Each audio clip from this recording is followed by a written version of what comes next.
एक ऐसा केस जिसे सुनने के बाद पूरा देश दहल उठा था और आंखें आंसुओं से नम हो गई थी और दिलों और दिमाग में गुस्से का लहर दौड़ रहा था। जी हाँ, आज हम बात करेंगे प्रीति राठी के बारे में। प्रीति राठी केस जब यह मामला 2013 में आया था, हो सकता है कि मीडिया के माध्यम से आपने कुछ न कुछ सुना हो, लेकिन हम आज इस केस की पूरी बारीकी को बताएंगे, जो कि अभी तक आपने इस केस की बारीकी को नहीं जाना होगा।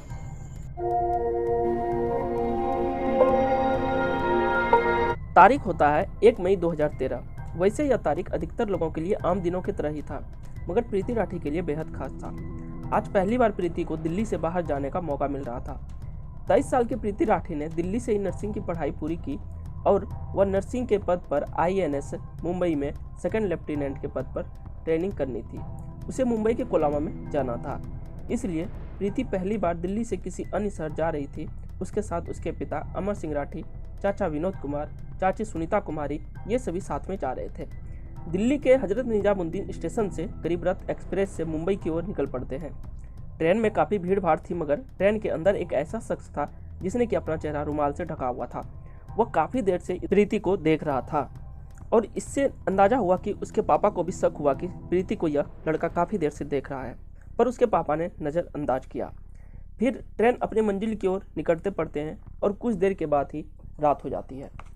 रात होने की वजह से सभी लोग अपने अपने सीट पर सो जाते हैं और ट्रेन अपने मंजिल की ओर बढ़ती रहती है। अब तारीख हो जाता है 2 मई 2013।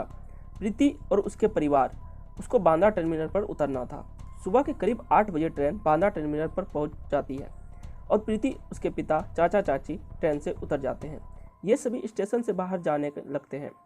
इसी दौरान प्रीति लंबा सफ़र होने के कारण वह थोड़ा थकी हुई महसूस करती है और अपने चाचा चाची पापा से थोड़ा पीछे रहती है। इसी दौरान प्रीति के कंधे पर किसी ने हाथ डाला। प्रीति अचानक पीछे मुड़ जाती है और देखती है कि वह वही लड़का है जो ट्रेन में अपने चेहरे को रुमाल से छिपकर उसके सीट के बगल में बैठा था, जो प्रीति को बार बार देख रहा था। इतने देर में प्रीति कुछ समझ पाती, वह लड़का थैले से एक डब्बा निकालता है और प्रीति के चेहरे की तरफ फेंकता है। जैसे वह फेंकी गई चीज़ प्रीति के चेहरे पर पड़ती है, अचानक प्रीति दहाड़ मारकर चिल्लाने लगती है और उसकी आवाज़ सुनकर सभी लोग सोच में पड़ जाते हैं। इतने ही देर में उसके पिता, चाचा चाची भी उसके तरफ दौड़ते हैं और प्रीति की हालत देखकर सभी समझ जाते हैं कि इसके चेहरे पर कुछ हुआ है। प्रीति को उसके पिता, चाचा चाची ये सभी संभालने लगते हैं, लेकिन प्रीति के कपड़े से एसिड के छींटे उनके चाचा चाची और पिता के हाथों पर पड़ जाते हैं। तभी समझ में आता है कि इसके चेहरे पर एसिड फेंका गया है। उसी दौरान वहाँ से प्रीति को रेलवे स्टेशन से उठाकर स्टेशन मास्टर के कैबिन में ले जाया जाता है, मगर जलन कुछ ज़्यादा ही हो रही थी, जिससे प्रीति दहाड़े मारकर चिल्ला रही थी। इसके साथ ही स्टेशन मास्टर ने प्रीति को अस्पताल भेजने की तैयारी शुरू कर देते हैं और स्टेशन से सभी घायलों को, प्रीति के साथ साथ सभी घायल को भाभा हॉस्पिटल भेज दिया जाता है। लेकिन प्रीति की हालत बहुत ही ज़्यादा गंभीर थी, जिसके कारण भाभा हॉस्पिटल की बजाय पास में ही गुरु नानक हॉस्पिटल में भर्ती करवाया जाता है। उधर वो लड़का प्रीति के ऊपर एसिड फेंकने के बाद भागने लगता है और वह भागने में भी कामयाब हो जाता है। पुलिस हॉस्पिटल पहुंचकर FIR दर्ज करती है। उधर हॉस्पिटल में कुछ अव्यवस्था होने के कारण प्रीति की हालत और भी खराब होने लगती है, इसलिए कुछ देर बाद प्रीति को गुरु नानक हॉस्पिटल से मसीना हॉस्पिटल रेफर कर दिया जाता है। मसीना हॉस्पिटल पहुँचते ही प्रीति का इलाज शुरू हो जाता है। इधर प्रीति के ऊपर एसिड अटैक की घटना मीडिया और लोगों की सुर्खियां बन गई थी। देखते ही देखते देश भर में यह खबर आग की तरफ फैल गई। लोग सड़कों पर उतरने शुरू हो गए और देश के कई हिस्सों में प्रदर्शन शुरू हो गए और जल्द ही जल्द प्रीति के गुनहगारों को गिरफ्तार कर न्याय यानी कि सज़ा की मांग करने लगे। पुलिस पर भी काफ़ी प्रेशर था कि वो तुरंत अपराधी को गिरफ्तार करे, तो करे कैसे, क्योंकि अपराधी तो भाग चुका था। लेकिन समस्या ये थी कि अपराधी कहीं से अपराधी का कोई भी सुराग नहीं मिल रहा था। हालांकि स्टेशन पर मौजूद लोगों के गवाहों के अनुसार अपराधी का स्केच पुलिस ने तैयार करवा लिया और अपराधी की तलाश शुरू हो गई थी, मगर पुलिस के हाथ अब तक खाली थे। इसी बीच 4 मई 2013 को पवन कुमार नाम का एक लड़का प्रीति की बहन तन्नू को फोन करता है और प्रीति के बारे में पूछता है कि प्रीति की हालत कैसी है। पवन कुमार BTech का स्टूडेंट था और प्रीति से जो है उसकी पुरानी गहरी दोस्ती भी थी पवन कुमार की। इस बात की जानकारी तन्नू अपने पिता अमर सिंह राठी को देता है और अमर सिंह जांच कर रहे पुलिस अधीक्षक को यह बात की जानकारी देते हैं। उधर पुलिस प्रीति को स्केच दिखाकर पूछती है, क्या तुम इन्हें जानती हो? तब प्रीति ने एक पेज पर 3 लोगों का नाम लिखती है, सत्यम, अंकुर और पवन, क्योंकि प्रीति की हालत इतनी ख़राब थी कि वो कुछ बोल ही नहीं पा रही थी। तो सत्यम, अंकुर और पवन। प्रीति के अनुसार इन स्केच में दिख रहा लड़का इन तीनों में से कोई एक था। तभी पुलिस पवन कुमार को 9 मई 2013 को गिरफ्तार करती है। तभी इस गिरफ्तारी के बाद का गुस्सा और भी भड़क जाता है। लोगों का गुस्सा इतना भड़क जाता है कि वो जल्द से जल्द अपराधी को सजा देने की मांग करने लगते हैं और लोग प्रीति के स्वस्थ होने के लिए दुआएं भी करते हैं। मगर प्रीति के हालत दिन प्रतिदिन और भी बिगड़ती जा रही थी। मसीना हॉस्पिटल में आए उसे कई दिन हो चुके थे और यहाँ प्रीति की कई सर्जरी भी की गई थी, मगर हालत सुधरने के बजाय और भी बिगड़ती ही जा रही थी। मसीना हॉस्पिटल के डॉक्टर को लगने लगा कि हालत ज़्यादा गंभीर हो रही है। उन्हें तुरंत प्रीति को रेफर करते हुए मुंबई हॉस्पिटल भेज दिया ताकि बेहतर इलाज मिल सके, क्योंकि इस केस से मीडिया और लोगों को हर पल प्रीति के हालात के बारे में जानना चाहते थे। इसलिए सरकार की ओर से भी प्रीति को बेहतर से बेहतर इलाज की व्यवस्था की जाती है। बम्बई हॉस्पिटल आने के बाद प्रीति के लिए देश के टॉप डॉक्टर की टीम बनाई जाती है। उन सभी को प्रीति के इलाज की जिम्मा दिया जाता है। कई कोशिश के बावजूद यह भी हालात बिगड़ते, यहाँ पर भी बम्बई हॉस्पिटल में भी हालात बिगड़ते ही जाते हैं। प्रीति वेंटिलेटर सपोर्ट पर चली जाती है और यह घटना को हुए लगभग 2 महीने हो चुके थे, लेकिन प्रीति अभी भी हालात से लड़ रही थी। लेकिन 1 जून 2013 को प्रीति की दिल की धड़कन थम जाती है और वह इस दुनिया को छोड़कर चली जाती है। प्रीति की मौत से देश भर में गम और गुस्से से लोग भर जाते हैं। प्रीति की मौत के बाद सबको पोस्टमार्टम के लिए किया जाता है, लेकिन अंतिम संस्कार के लिए दिल्ली लाया जाता है। अब प्रीति के घर वाले बोलते हैं कि नहीं, हमें सीबीआई जांच के लिए मांग करते हैं और वो बोलते हैं जब तक सीबीआई जांच सरकार आश्वासन नहीं देगी हम सबका अंतिम संस्कार नहीं करेंगे। अंत में सरकार ने सीबीआई जांच का आश्वासन देता है और फिर सबका अंतिम संस्कार किया जाता है। उधर पवन कुमार के पास से पुलिस का कोई भी सबूत नहीं मिल रहा था।